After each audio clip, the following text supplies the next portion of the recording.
नमस्कार। पॉलिटिक्स में आप सबों का स्वागत है। और आज हम पॉलिटिक्स में तेजस्वी की उस पॉलिटिक्स की चर्चा करने जा रहे हैं जिस पॉलिटिक्स के सहारे वो जमीनी हकीकत के विपरीत जाकर भूमियार और यादव को एक मंच पर लाने की बड़ी कोशिश की। और उस कोशिश के सहारे जिस तरीके से कुशवाहा और यादव वो भी जमीनी धरातल के मिजाज के विपरीत लोकसभा चुनाव में उन्होंने एक मंच पर लाकर चित्तौड़गढ़ को ध्वस्त करने में या चित्तौड़गढ़ के उस आंकड़ों को या उस रिकॉर्ड को तोड़ने में कामयाब हुए थे जिसमें आज तक चित्तौड़गढ़ मतलब औरंगाबाद कॉन्स्टिट्यूंसी से राजपूत छोड़कर दूसरा कोई सांसद नहीं बना था। तो उस कामयाबी से आरजेडी कैंप काफ़ी उत्साहित था और उसी उत्साह के तहत इन्होंने बिहार विधानसभा चुनाव में एक नए गठबंधन की नींव रखी। मुसलमान, यादव, कुशवाहा, भूमियार, और उन्होंने पहली बार 11 सीट भूमियार जाति को दिया। और भूमियार के जो भी बड़े घराने हैं या जिनका एक अलग मिजाज की पहचान रही है उन तमाम लोगों को इन्होंने को टिकट भी दिया। लेकिन देखिए, राजनीति में कभी भी 2-2-4 नहीं होता है। राजनीति में आप जो बिसात बिछा रहे हैं कोई ज़रूरी नहीं है कि उस बिसात के बाद तमाम चालें आप ही के अनुसार चलता रहे। लेकिन जो आरजेडी का राजनीतिक मिजाज रहा है उस मिजाज में भले वो ज़मीनी हकीकत के विपरीत एक चुनावी गठबंधन तो उन्होंने कर लिया, 11 जगह सीटें भी दे दी, लेकिन उनका जो राजनीतिक विचार है या राजनीतिक शैली है उस शैली में उनके साथ जो लोग हैं, चाहे वो अशोक महतो हो, लगातार भूरा बाल को टारगेट लेना शुरू कर दिए। दुलारचंद यादव अनंत सिंह के निजी जिंदगी पर प्रतिक्रिया देना शुरू कर दिया।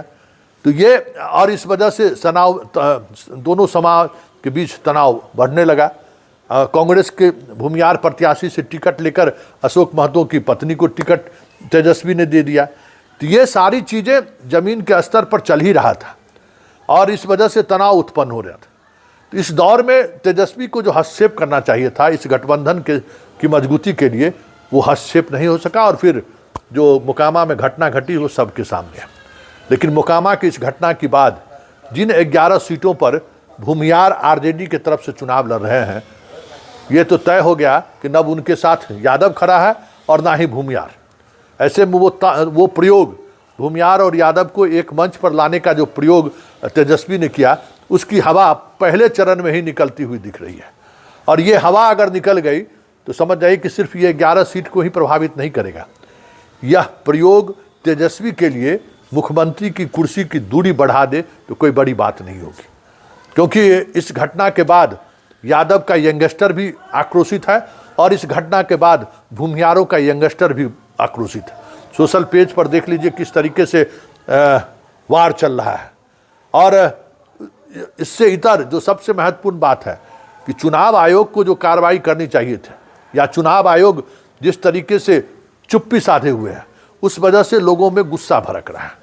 और उस गुस्सा की वजह से दोनों समाज में सोशल मीडिया पर गाली गलौज की भाषा का इस्तेमाल होना शुरू हो ही गया है कि तेज हो गया है। ज़मीन पर भी तनाव लगातार बढ़ता जा रहा है।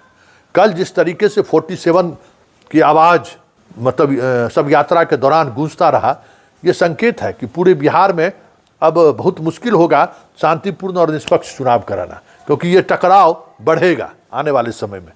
और जैसे जैसे टकराव बढ़ेगा वैसे वैसे खास करके आरजेडी के जो भूमियार उम्मीदवार हैं उनको नुकसान बढ़ता चला जाएगा। ऐसे में तमाम जो राहुल की स्थिति खराब हो गई है। जो 2 दिन पहले राहुल की स्थिति थी, भूमियार और यादव की एकता, अब वो बिखरता हुआ दिख रहा है। मुन्ना शुक्ला की बेटी जो एक कह सकते कि इमोशनल कार्ड के सहारे भूमियार समाज को जोड़ने में वो कामयाब हुई थी, लेकिन अनंत सिंह के साथ जो कुछ भी हो रहा है, जो घटनाएं घटी, यहाँ के यादव और भूमियार अब एक साथ बैठने को तैयार नहीं है। एक साथ बैठ रहे हैं तो एक दूसरे पर शक की निगाह से देख रहे हैं। बोगो सिंह की जो जीत सुनिश्चित मानी जाती थी वहाँ चीज़ें बदलनी शुरू हो गई है। तो ये सिर्फ अब जो भी उम्मीदवार हैं वो तय मानिए कि वहाँ का समीकरण बदलना शुरू हो गया है। और अब इसका असर मध्य बिहार में भी देखने को मिलेगा। जो कोशिश हुई थी, मतलब नारा दिया गया ना भूमियार के को लेकर एक माहौल बनाने की कोशिश हुई ना कि दुलार चंद यादव किसके लिए शहीद हुआ, उसको शहीद का दर्जा दी जा रही है ना सोशल मीडिया पर कि धानुक के लिए दुलार चंद यादव शहीद हुआ। उसका मतलब क्या है, इस नैरेटिव को क्यों चलाया जा रहा है? ताकि धानुक और यादव एक मंच पर आ जाए, और जैसे ही धानुक और यादव एक मंच पर आ गए खेला हो जाएगा। सर समझिए पटना से लेके मुंगेर तक पूरा परिणाम बदल जाएगा। ये कोशिश चल रहा है। आज तेजस्वी भी जा रहे हैं, राबड़ी देवी भी गई थी, कई तरह की खबरें आ रही है। लेकिन एक बात तो तय है कि नीतीश कुमार का जो सामाजिक समीकरण है या वोटिंग समीकरण है, उस समीकरण को तेजस्वी या लालू जब कोशिश किया है उन्होंने तोड़ने का, तब उन्हें नुकसान हुआ है। इसलिए बहुत कुछ कहना मुश्किल है कि क्या होगा और किस तरीके से। लोग 2015 का उदाहरण देते हैं कि उस समय में यादव यूथ था, वो छात्र नेता था जिसकी हत्या हुई थी और उसके खिलाफ एक बड़ा ज़बरदस्त रिएक्शन हुआ था, तो उस वजह से परिणाम प्रभावित हुआ। लेकिन इस बार चीज़ें अलग हैं। उस बार लालू और नीतीश एक साथ थे, इस बार लालू नीतीश एक साथ नहीं है। ऐसे में नीतीश के जो वोटर हैं, धानुक वोटर को ही लीजिए, बहुत आसान नहीं होगा आरजेडी की तरफ शिफ्ट कराना।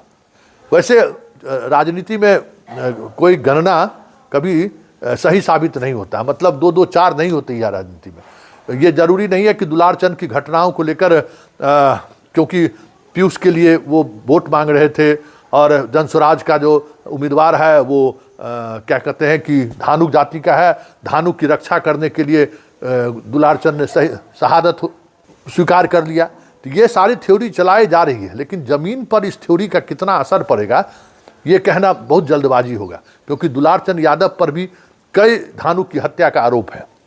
ऐसा नहीं है कि दुलार चंद यादव दूध के धुले हुए थे, उन पर भी कई गंभीर आरोप इस तरीके के रहे। इसलिए तत्काल आपको कुछ बदलता हुआ दिख रहा हो समीकरण, लेकिन जैसे जैसे चुनाव बढ़ेगा वैसे वैसे पोलराइजेशन होगा, और उस पोलराइजेशन में जो अति पिछड़ा वोटर नीतीश कुमार का है वो लालू के साथ शिफ्ट करता है या फिर नीतीश के साथ ही वो रह जाता है। सारा परिणाम इसी पर निर्भर करेगा। अगर आरजेडी के साथ शिफ्ट कर गया तब तो फिर समझ जाइए कि पिछले बार जो चिराग के रहते हुए जो परिणाम सामने आया, आरजेडी को हाथ लगा, इस बार उससे भी ज़्यादा सीटें जीत लें, कुछ उसका असर उत्तर बिहार में भी देखने को मिल जाए। लेकिन ये सब कुछ कल्पना के गर्भ में है। शिफ्टिंग, अति पिछड़ों का शिफ्टिंग नीतीश को छोड़कर लालू के साथ हो जाए, ये सोचना मतलब पॉलिटिकल एक्सपर्ट का मानना है कि बेमानी है। लेकिन देखिए घटना घटी है, उस घटना का कुछ न कुछ तो आउटकम सामने आएगा। लेकिन इतना तो तय है कि इस तेजस्वी का जो ये प्रयोग था भूमियार और यादव को एक मंच पर लाने का, मोकामा की घटना ने उस प्रयोग को तो पलीता लगा दिया है। और जितने भी अब राजद से भूमियार उम्मीदवार हैं, उन उम्मीदवारों के लिए बहुत मुश्किल होगा बिहार विधानसभा का सदन का मुंह देखना।